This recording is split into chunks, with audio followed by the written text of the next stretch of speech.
Hello and welcome. My name is Carolina Kaufman and I'm the Director of Education and Engagement at the Pentacrest Museums. We're delighted to welcome you today to the exhibition Spotlight, Shadow and Light, honoring assassinated Iraqi academics, which features photography and narratives from a variety of artists and poets who have created in contemplation of Iraqi academics slain.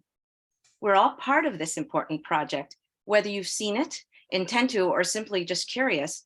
Today, you will have the opportunity to hear firsthand from project leaders, artists, and academics about their participation in this project.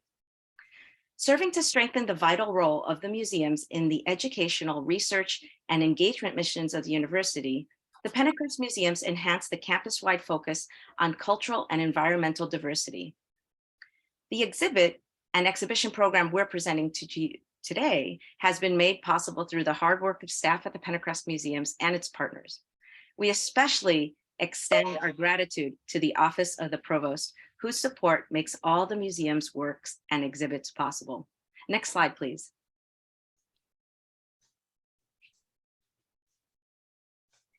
Consistent, thank you, and welcome again. Next slide, please. You've heard my name. My name is Carolina Kaufman. I will be your moderator today.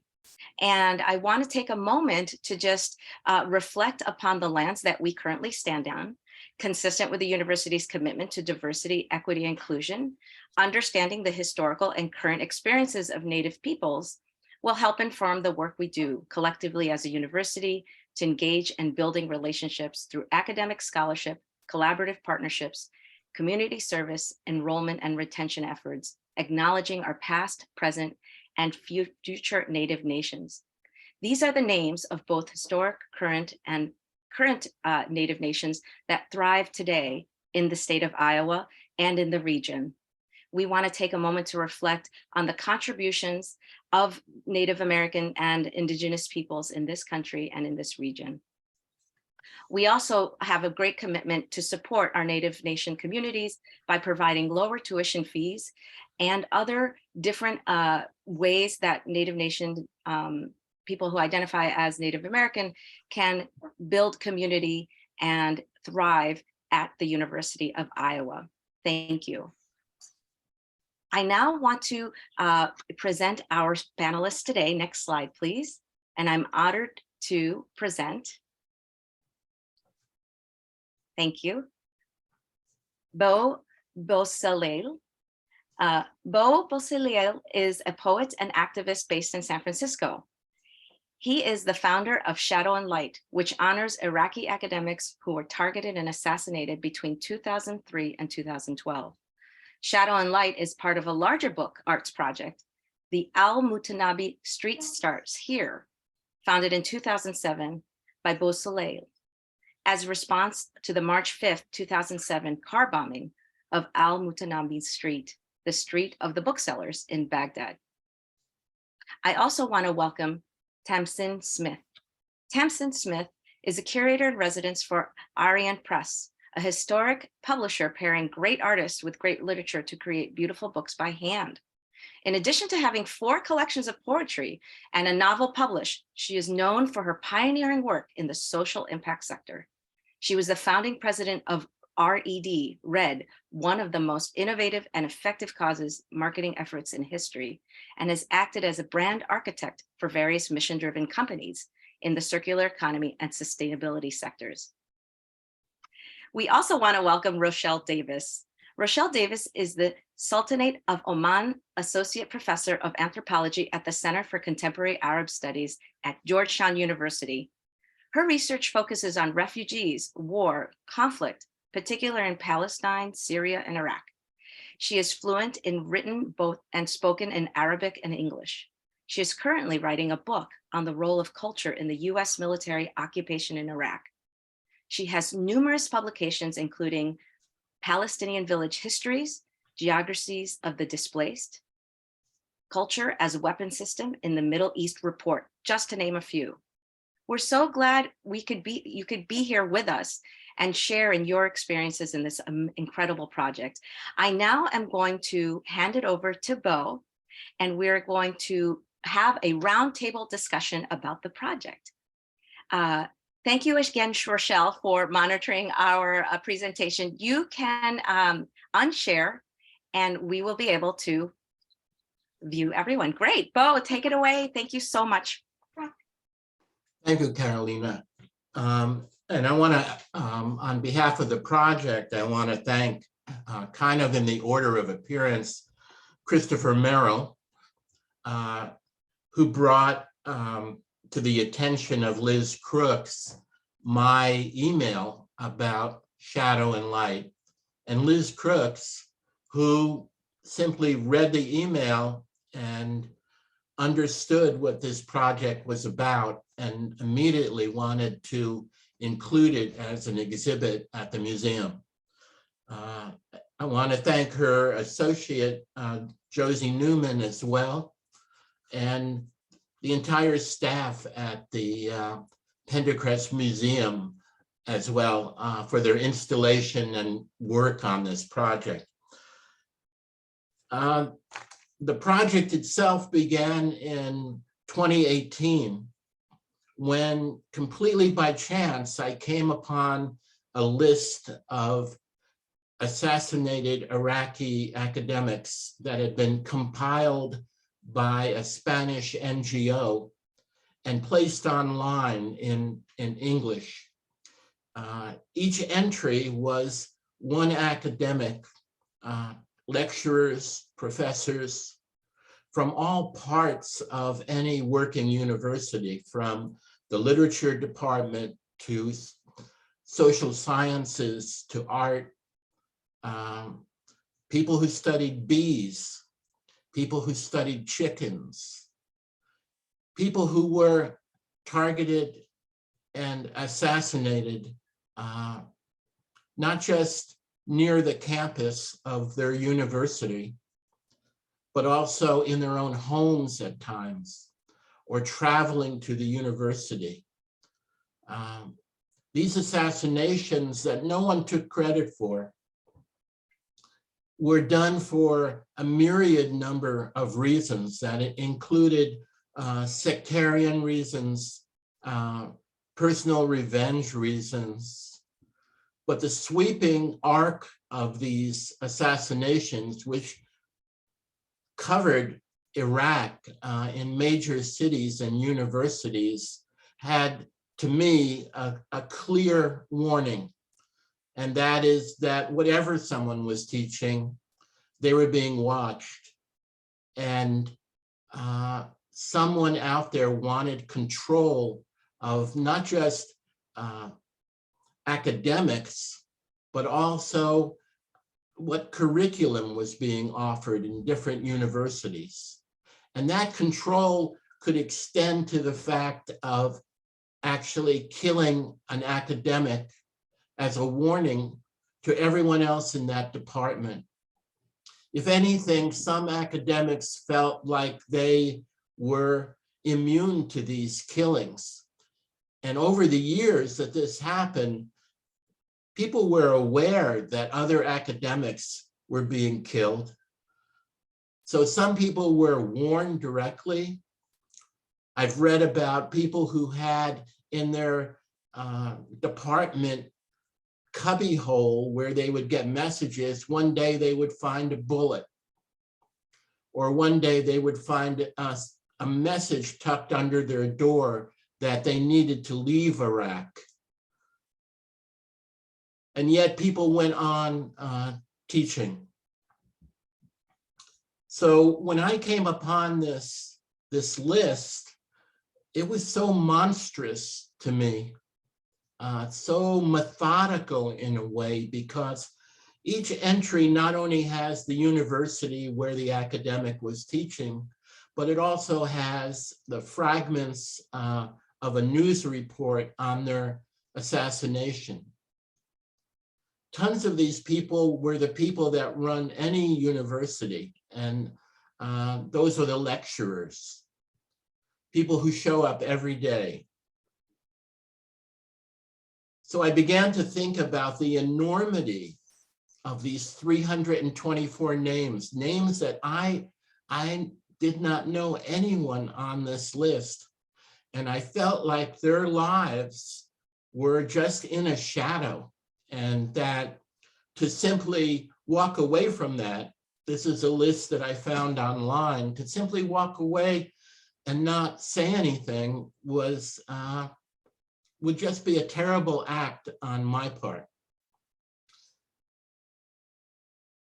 So we began Shadow and Light as a response. I wanted each person who became a participant in Shadow and Light to pick one name from this list and try and find some common ground with this person in the form of an artist statement. And in terms of their photograph, I asked that there not be any people in the photograph, that there not be any animals in the photograph, that I wanted to convey a sense of loss,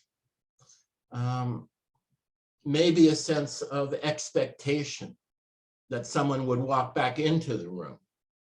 But mostly I wanted them to find this common ground. I also want to say what this project and our larger project, Al-Mutanabbi Street Starts Here, what it is not. We're not a healing project. And the reason for that, I have always said, is that the wounds that we have left on the body of Iraq and the Iraqi people, both metaphorically and literally, will be rising to the surface for generations. And until you can identify those wounds, you cannot begin healing. So that is one thing. The other thing is, I've always said that we do not speak for the Iraqi people. The Iraqi people have a very eloquent voice, and they can speak on their own behalf and have done so, even during the occupation. The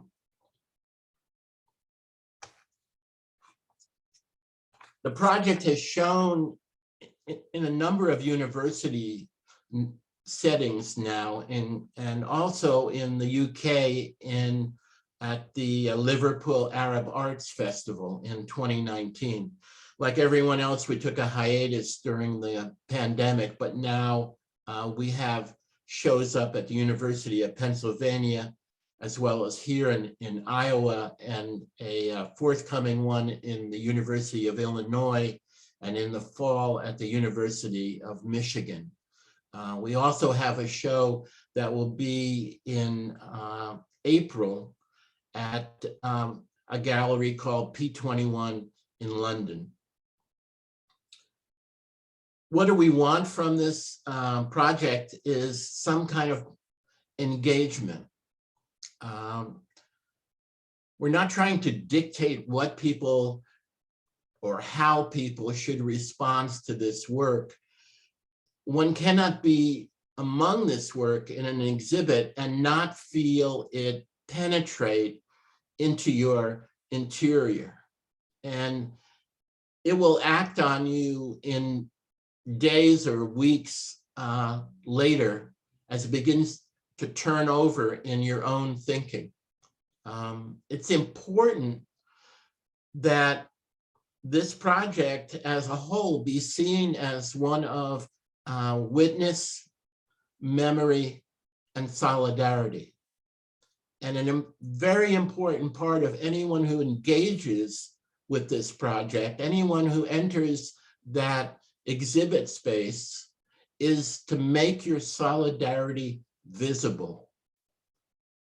We don't say how to do that, but that's a very important aspect of your engagement with this work. This project is also not one of pity. We are trying to find the dignity of a life and the ground that we share with that person as best that we can. So I'll turn it over at that point to Tamsin. Yeah. Great. Thanks, Bo, as always. And I'll talk a little bit more after after reading my statement, but I think Rochelle, do you have the image? So I've known Bo for some years and have participated many times in hosting readings around the Al-Mutanabi Street Starts Here poetry anthology, which we can talk about later. It's another aspect of this movement, essentially. But I come from a family of academics. My father was a lepidopterist. My mother's a cell biologist. My eldest child is getting a master's in teaching now. So, Bo will talk about how when he first heard of the bombing in Al-Mutanabi Street, he realized that, had he been an Iraqi living in Baghdad, that would have been the street on which his bookstore would have probably resided, because he had a bookstore, a wonderful one in San Francisco. When I saw this list, when Bo sent it around, I thought these would be my family members that would be targeted. And the first academic that I chose was actually a bee specialist, and I wrote my statement and I sent it to Bo, and Bo said somebody's already chosen that academic. And so the person I selected was someone whose story we really don't know, and this is called The One. And the little news blurb, all we know of this person is it's individual number 322, unknown identity, specialty and university unknown. On July 14th, 2010, unidentified gunman riding in a car shot a university professor dead as he was leaving his home in the University District, West Baghdad, according to a report from an official security source. Here's my statement. You were not unknown. You had friends, family, students, mentors. You had a name and a home, a neighborhood and a profession. University professor. Is that all the gunmen who shot you from the cowardice of their car window knew of you? Is that all that mattered to them? You wanted to know more of the world around you and leave some mark on the collective imagination. You were killed on the day your country celebrates its establishment as a republic. It is also a national day in France, commemorating the storming of the Bastille. It is the birthday of Pierre Jory, a poet and translator of Paul Celan. Paul Celan was fluent in Russian, Romanian, French, and at least 2 more languages, though he wrote his verse in German. He wrote in German, even though the Nazi leaders and concentration camp guards that ordered his family exterminated did so in German.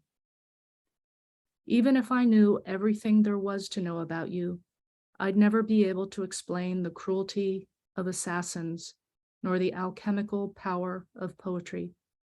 I can only confess that you have left a strong mark on my imagination, and then express my gratitude. And I just have a snippet of a Paul Celan poem that Jory translated. With us, the tossed about, yet traveling, the one unharmed, not usurpable, rebellious grief. Thank you for listening. I spoke a little bit at the beginning of this and noted that I've participated in this. I think of it as a movement, and as someone who's built a lot of public facing movements from, for the UN Foundation and other organizations. I have never been a part of something that has been so thoughtfully and lovingly curated and continued as this collective effort that Bo and others began with the initial poetry anthology.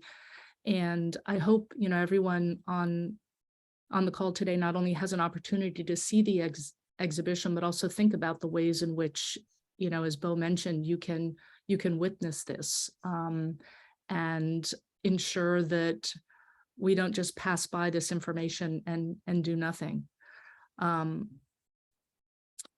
I, had an opportunity. I'm a curator in residence at Arian Press, and Carolina mentioned a little bit about what we do there. We sit at the intersection of art and literature, and for us, books are sacred. I had the honor of working with Bo to curate a show around shadow and light, which also included a number of the broadsides and prints that have also been a part of this project. And maybe just to say something about how I hope to continue doing this work, not only in hosting an upcoming reading it'll be in Los Angeles, Bo. I finally figured out my spot Great. in March, but one of the beautiful prints that has been created around this effort is one that we sort of blew up very large on a wall, and it contains the statement: first they burn the books, then they burn the people. And when I reflect upon, this isn't about some things that happened in a country far away from us. This is about who we are as human beings and what we do to one another, and how we push back on that.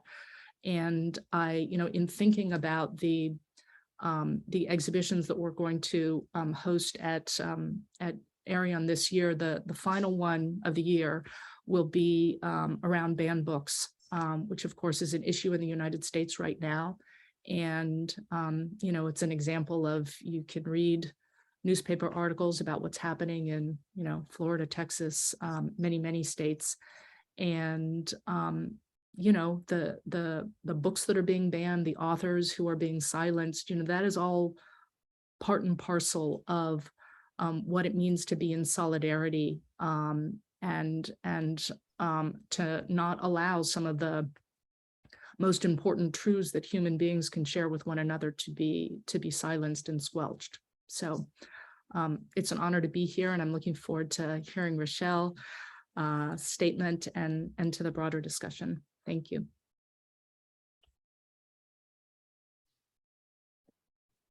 Thank you for inviting me to be part of this, and thank you, Bo, for including me very much in this project, and to the Pentacrest Museum and Carolina for making this happen. Do you want to put up my, there we go. Okay. I chose an academic named Iyad Ibrahim Muhammad al-Jabouri, and he is a neurosurgeon. He was a neurosurgeon specialist at the College of Medicine in Tikrit University. He was picked up by his brother He was picked up with his brother in a military raid in their village of Hawija on the night of the 6th of March in 2011, and his body was delivered the following day to Tikrit Hospital, and his brother's fate remains unknown. What I'm going to do is just read a short portion of my statement, and then I'm going to read the similar portion of the statement in Arabic. I can come back and read more of my statement. I think you have it in the museum. And then I'm going to talk a little bit about sort of another part of this project I've been working on. So this was my life during COVID. I sat at this window and worked. I taught my classes from here. I looked out at this, and I am writing a book, as Carolina said, on the US invasion and occupation of Iraq, and of the cultural training that was provided to soldiers about Iraqis, Arabs, and Muslims. And so the project makes me very angry, the book project, as I write it, because it just seems like so many people died for many wrong reasons. So my artist statement begins: I imagine an Iraqi colleague who I would have met in Iraq, because right now I am currently working on a project with the University of Tikrit. And of course there is tea involved because of Iraqi hospitality, to honor your guest, to break bread, to be generous. I wonder, as I take this picture, what he, a neurosurgeon, would have been able to tell me about how our eyes and brain are seeing the incredible changing colors of this New England fall out the window. The yellows of the sugar maples, the dark red of the oaks, the shiny mottled greens and reds of the black gum, and the bright orange red of the dogwoods. I've learned the scientific names of these trees and observed them change from the bare branches in the snow to leafy green hosts to birds and insects to now clothe themselves in these magnificent colors. What part of our brains allow us to see these colors and wonder at them? Why do we each see and experience color differently? What other brain mysteries would this neurosurgeon tell us about? And would I ask him what it is really like to do brain surgery, this colloquial phrase we use in English to denote a super complicated thing? And would we speak in Arabic or English and a mixture of both?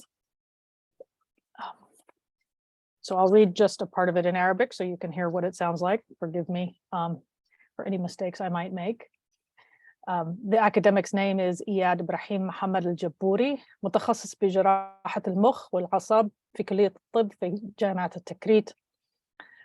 أخذ مع شقيقه في غارة عسكرية من قريته في الحويجة ليلة 6 مارس 2011. So my statement says, أتخيل زميلاً عراقياً كان من الممكن أن أقابله في العراق لأنني أعمل الآن في مشروع مع جامعة التكريت، وبالطبع ستكون أصول الضيافة العراقية حاضراً، الشاي والتقاسيم الخبز والكرم. So I'll stop there with my statement. I just want to add, I've long followed the work of Al-Mutanabbi Street here, and I've used it in classes, and we've used it in our publications because of the incredible artwork that's been done by people around that. And then when Bo reached out about this project of Shadow and Light, I first of all wanted to participate, and second of all, I wanted to think about how these texts, these artist statements, these images could be communicated back to Iraqis, because I thought that that was really important. So for the last 7 months, I've been working with a team here of my research assistants who I hired to translate all of these statements into Arabic. So I have read every statement now in English and in Arabic and have puzzled over words like woodchuck. Someone wrote woodchuck in their statement. We had to figure out what a woodchuck is in Arabic because they don't exist in the Arab world, and other sort of linguistic things. But I have my research assistants are from Bahrain, Yemen, and Palestine. Those are the three women that I had hired to translate. So I think we have almost completed them all, and in the future exhibits, the Arabic will be up with the English. I also brought in to do the Arabic, to make sure the Arabic was correct throughout, a professor from Syria who we brought as part of a Scholar at Risk program through the IIE's Scholar Rescue Fund. And he had taught at Jamiat al-Furat, the Euphrates University in Raqqa, Syria. He'd been the Vice Dean of Academic Affairs as well as a professor of Arabic literature. And Georgetown sponsored him for 2 years on and paid for his housing, and he and his family came here.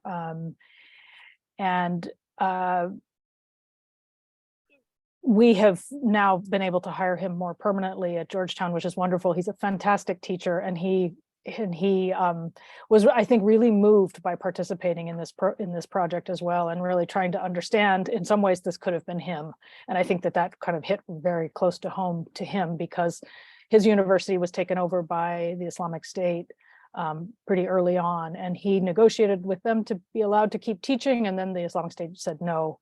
And his reason, he said, primarily for really trying to keep the university open was for the female students who, under the Islamic State, if the university had closed, they would have just had to stay home for every day, all day. And he really wanted to make sure that they had opportunities to keep learning. So my contribution comes to this project not as an artist per se or a poet, but really much more as as a participant, really interested in what happened to people who are my colleagues, and trying to kind of also think about how we can communicate back to Iraq the issues of sort of witness memory and solidarity that Bo spoke about so eloquently at the beginning, to really think about, to show Iraqis that we are thinking of them in this process. So I'll stop there.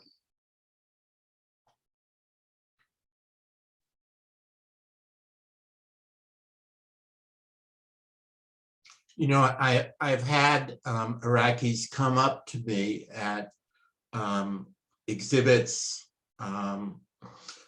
and say that they wanted to thank me for, and it's often expressed in a very simple way as, thank you for seeing us. Thank you for seeing us, which I find really moving. And I think that's an important part of this project as well. And that's how one of the strengths of this project is to let people in the West both reflect and see everything that the Iraqi people have endured, not just during the invasion and the occupation, but before that in the sanctions and through the Iraq-Iran war as well.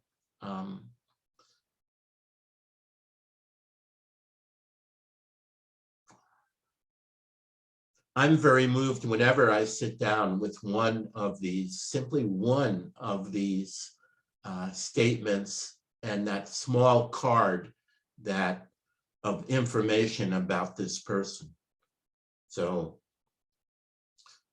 the project continues in that way, and have truly been amazed at all the different angles that people have approached this, to speak really from their heart. The thing about this project and the project in general is that it's not an anti-war project. But if you read any of these statements, if you see any of the artwork from the overall project, of course you will see that it is against war. But I have felt that focusing on some detail is what will reveal a much larger landscape. And in this case, it's this systematic assassinations throughout Iraq for those who were either trying to maintain power or seeking power. We all know the importance of a university in any movement for change.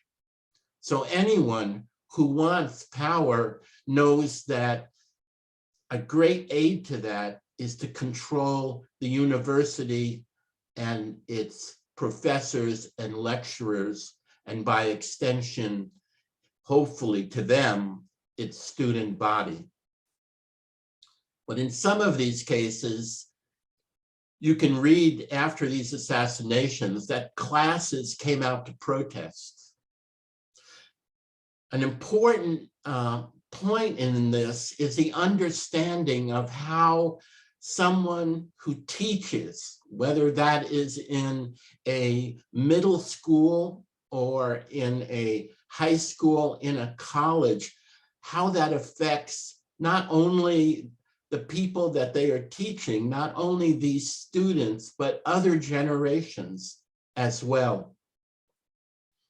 We can all think back to those teachers who turned us in a certain way and enabled us to ask questions about the world that we moved through.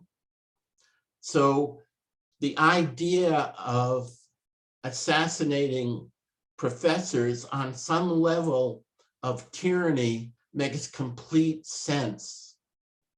And that's what we have to resist. I mean, everything that seems utterly impossible. I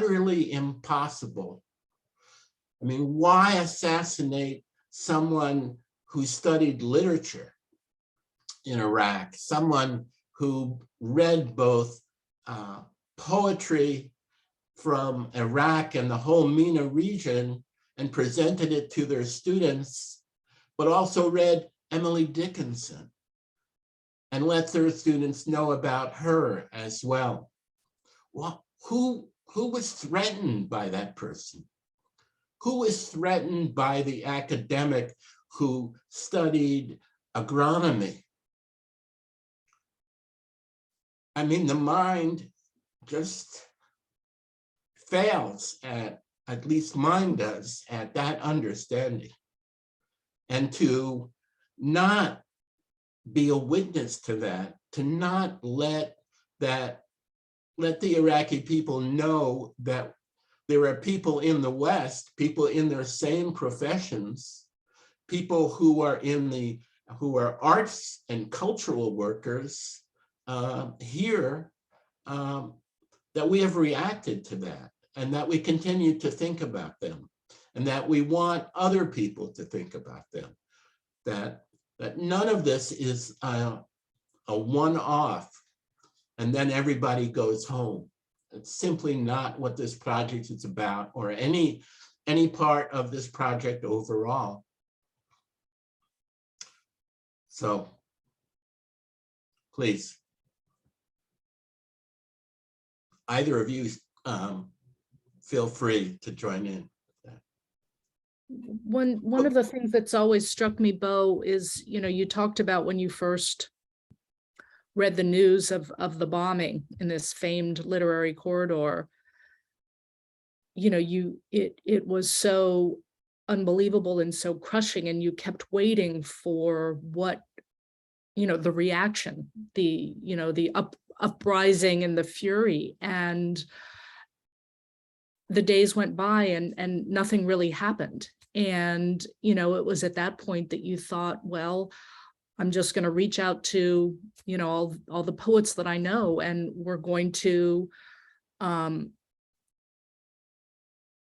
bring our voices into the conversation and witness what has happened. And, I think there are so many parts of human experience that are painful and unjust, and a lot of us kind of wring our hands and wonder, what, again, we wait for somebody else to do something and we wonder what that thing is going to be. And I think it's very, powerful to recognize that a bookseller in San Francisco, California could just work, Bo doesn't have a sophisticated social network of it's like Bo with emails and phone calls reaching out to people. And I think I have always found that very inspiring, particularly when I see young people come in, when we had students come into the Shadow and Light exhibition at Arion, is to receive the message that you can make a dent in the universe if you just step forward, and you don't have to wait for someone else. If you're lucky enough that there is energy formed around something, you can become a part of it. But also just think about who you are and where you sit in the world and what you think you could do. And, maybe that's meaningful for those of whom are on the call. I'd love to hear who's out there, just to say that, whatever your industry is, your profession, you don't have to join something that's already built. You can, take. One of the wonderful things about this effort is that it has all of these offshoots from people, maybe Bo talk about the bookmark project, which I think is really wonderful. It's just one example of, a member of this community just thinking, oh, well, why don't I extend it in this way? Right.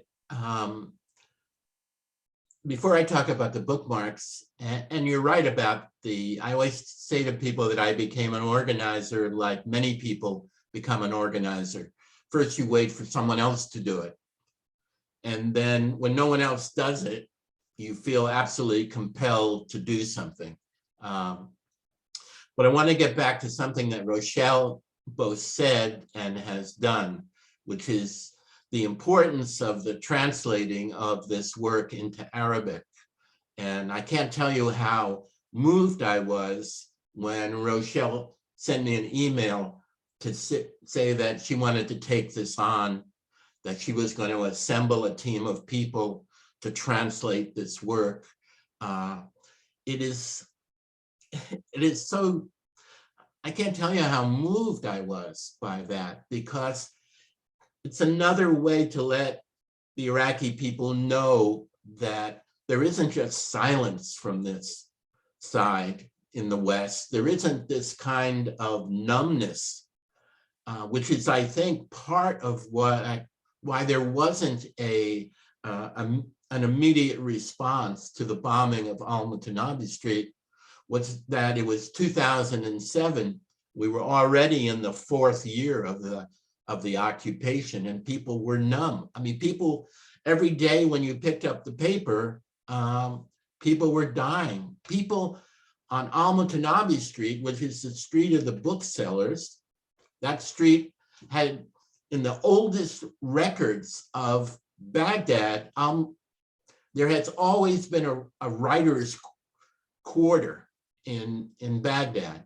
And the latest iteration of that is Al-Mutanabbi Street, which has been there for more than 100 years, which is packed with booksellers. Could I read? Well, just one more point, and that is that I really saw that attack as an attempt to erase culture. And I saw that there is a kinship between that kind of an attack and the attack on academics as well.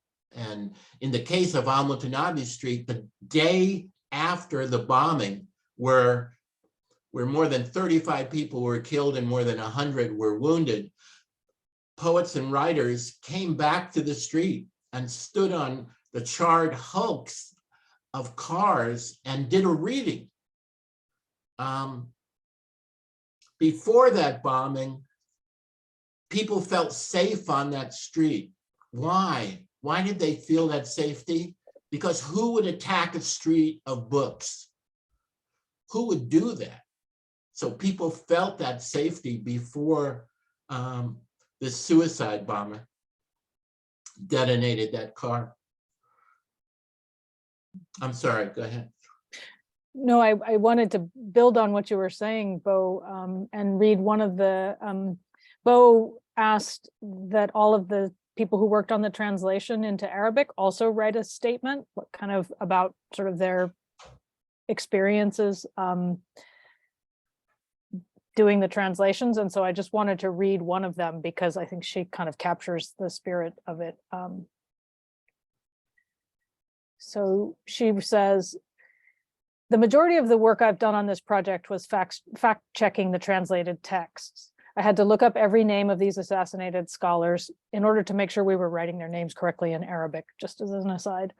The list is long indeed. It saddened and disheartened me. Some of these names I found in published obituaries and news articles.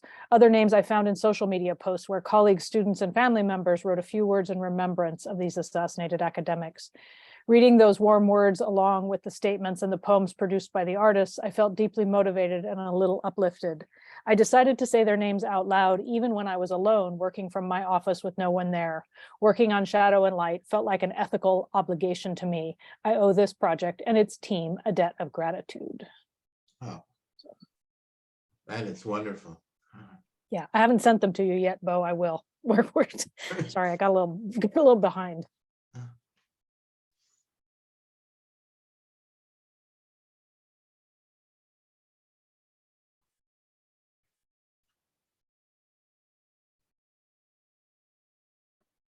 Should we ask if anyone out there has any questions or comments or?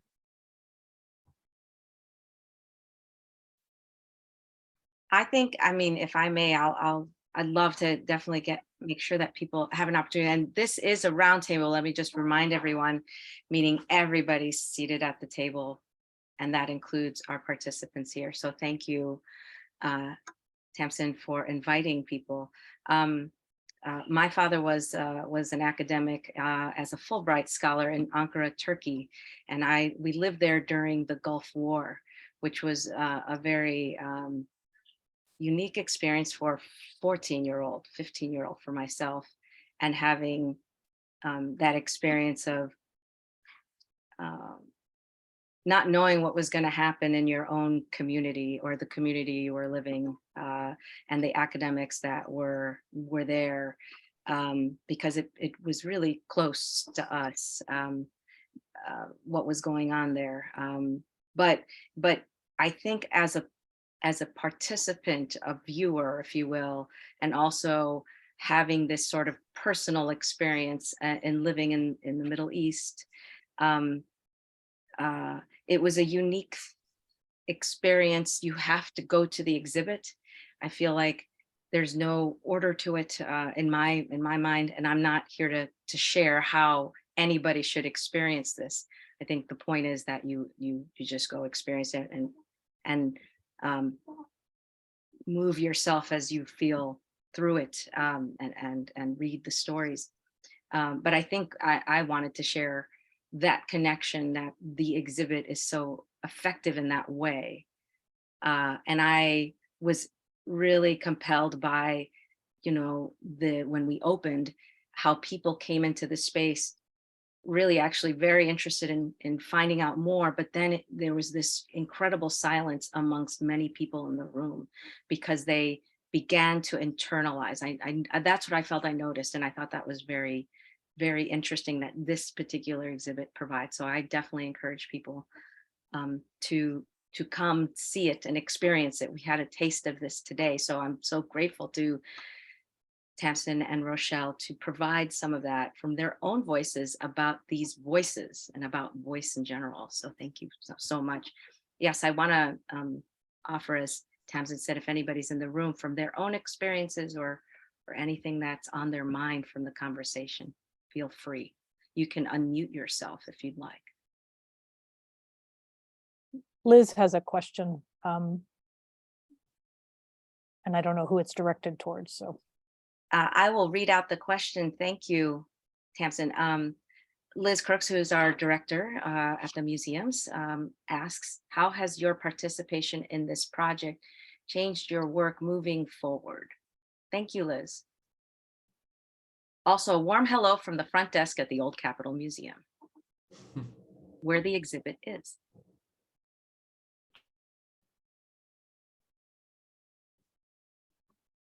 Well, I gave one example, in my work as a curator, I would say the experience of sharing shadow and light with the Bay Area community has influenced the decisions around what to focus on for the 2023 exhibition calendar. In addition to the banned books show, one of the books that we're publishing is Slaughterhouse 5. So I've commissioned 5 local artists to respond to the very powerful themes in that novel. It's an anti-war novel that sort of captures Vonnegut's experience as a prisoner of war during the bombing of Dresden. And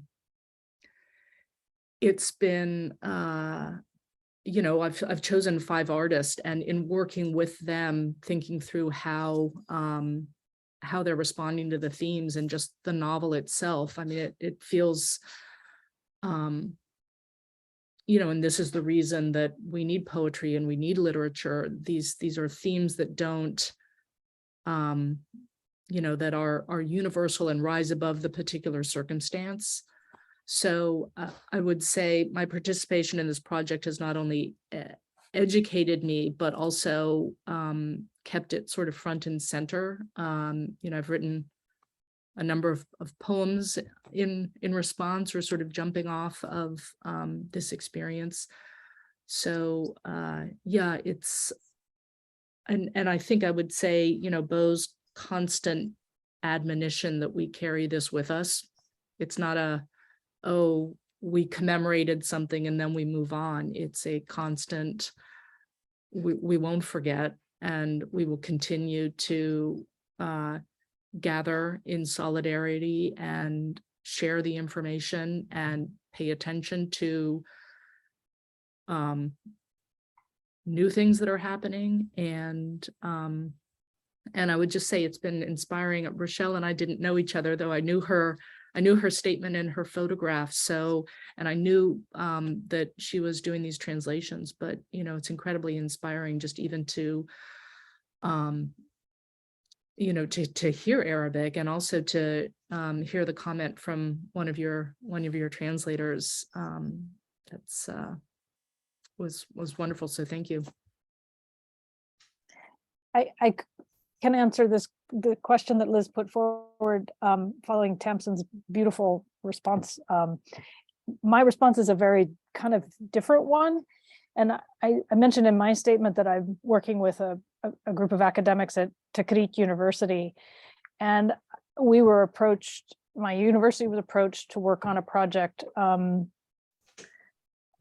helping strengthen the research infrastructure at Tikrit University, at an Iraqi university. And I immediately said yes to it because of some of the reasons that Bo expressed, really as a solidarity. I don't know a lot about building a research infrastructure, but I knew that if I said yes to it, then I could find other people who could be part of this. And so for the last year and a half, we have worked with primarily two academics who are both civil engineers to help them establish a system in which they can conduct research, others can conduct research that, you know, has all of the, so we work with grants and, you know, how to get grants and how to do all of those sorts of things, something that I don't know a ton about. But to me, this is part of the act of solidarity of you know, my country, the United States, illegally invaded and occupied their country. And the least I can do is kind of carry that legacy with me. It's not a legacy I want, but it's a legacy that I have, and try and kind of figure in, you know, do whatever kind of repair that is possible in my own sort of tiny way. And so that this project, to me, that Bo has organized, Shadow and Light, is really, you know, sort of speaks to that same thing. And I haven't yet shared the project with my colleagues at Tikrit University. I haven't had the courage to do it, in part because I don't know if they know him. I should probably just ask them. I kind of want the project to wind down more. And it also, in addition, things are just so difficult in Iraq these days that I'm not sure they or I can kind of weather more. And so I think, but I do want to share it with them. I just need to sort of think about what the best way to do it is. But yeah. Thank you, Rochelle. I appreciate, we all appreciate hearing that. I want to turn folks' attention to a comment in the Q&A, and I appreciate Jim has kindly shared. When I speak to university students and museum gatherings about my What We Carried project, I always mention the poet in San Francisco who was outraged by the Al-Mutanabi bombings and created a collaborative response called Al-Mutanabi Street Starts Here. I emphasize how one person can initiate the ongoing exhibition poetry readings and teach it in every year in March in many cities around the world. Al-Mutanabi lives. Thank you, Bo. Thank you, Jim. Thank you, Jim. Can I just say one really quick thing? And this is, I feel really privileged to be part of this, but it is so cool for me to have read everybody's statements and then go in and look who they are up. So hi, Jim.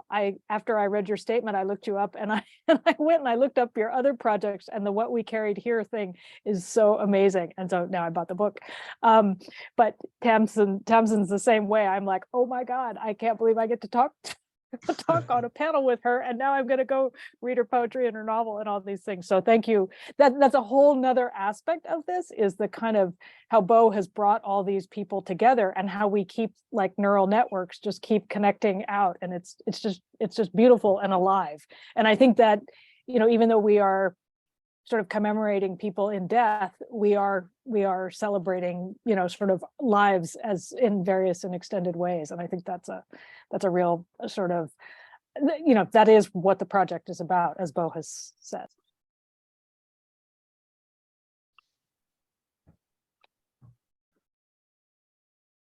We can make some final comments or final questions. We're closing towards the end of our session. However, I want to allow for a few minutes if anybody wants to stay on and still feels compelled to comment and contribute, as long as our panelists can stay a few minutes. We welcome that. I just want to quickly share that Bo and I and others put together a link of different resources. Bo, maybe you could best describe it, but what I can say is this is meant to be an open source document that anybody can contribute. It is sort of like just open and accessible and editable. Bo, would you like to explain what's included in some of these resources? I have the link at the bottom and a QR code at the top for anybody who wants to scan it. And I'll also put it in the chat. Yeah, I have to remember the ones that I sent you. There are a number of readings. There is a reading that was done in Liverpool at the actual exhibit space that showed work from Shadow and Light. That's a wonderful response.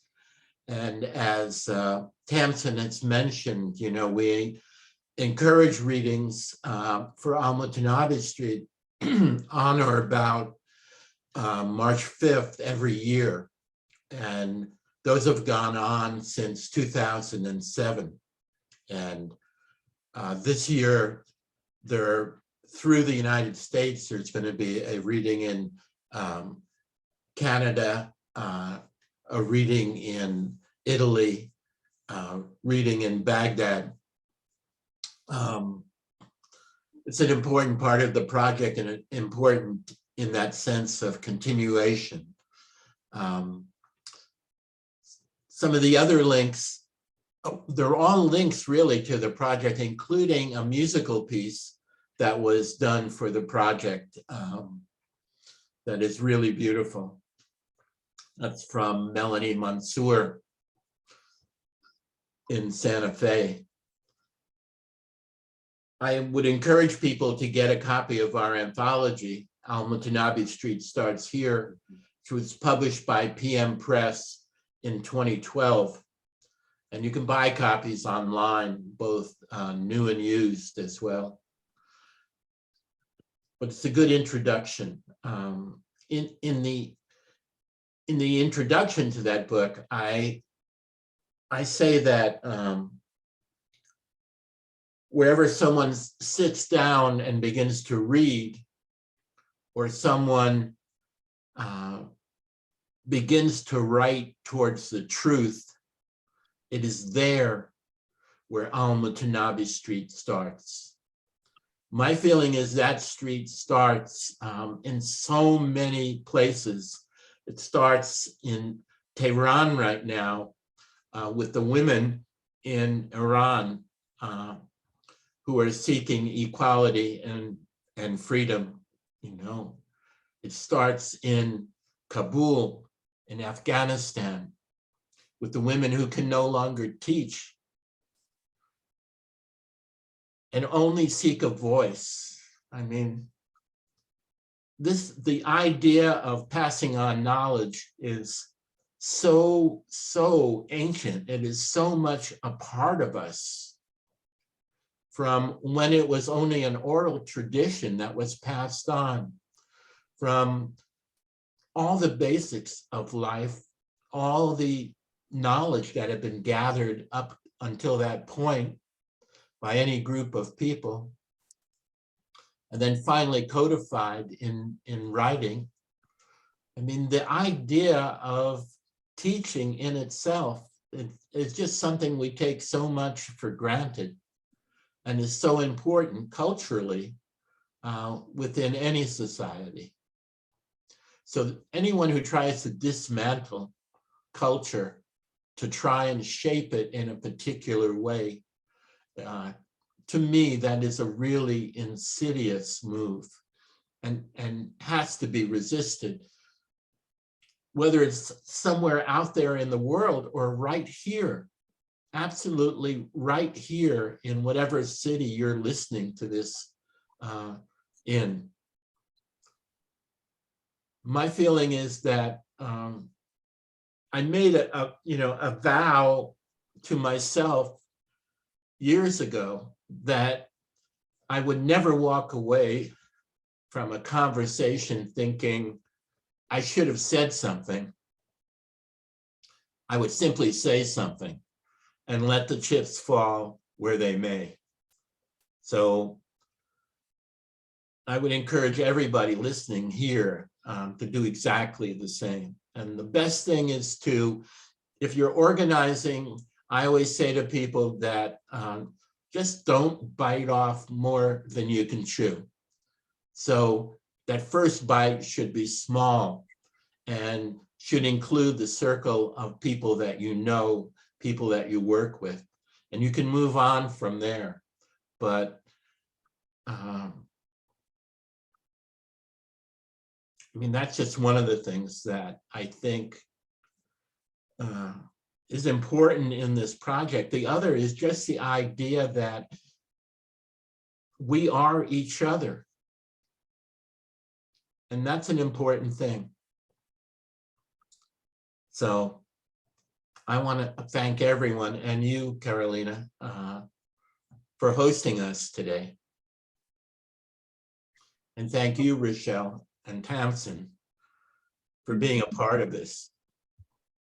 And like Rochelle says, we continue to network outward by the connections that we make, really, neural connections, both literally and figuratively. So I think this project will end up reaching a lot of people. I think it certainly will.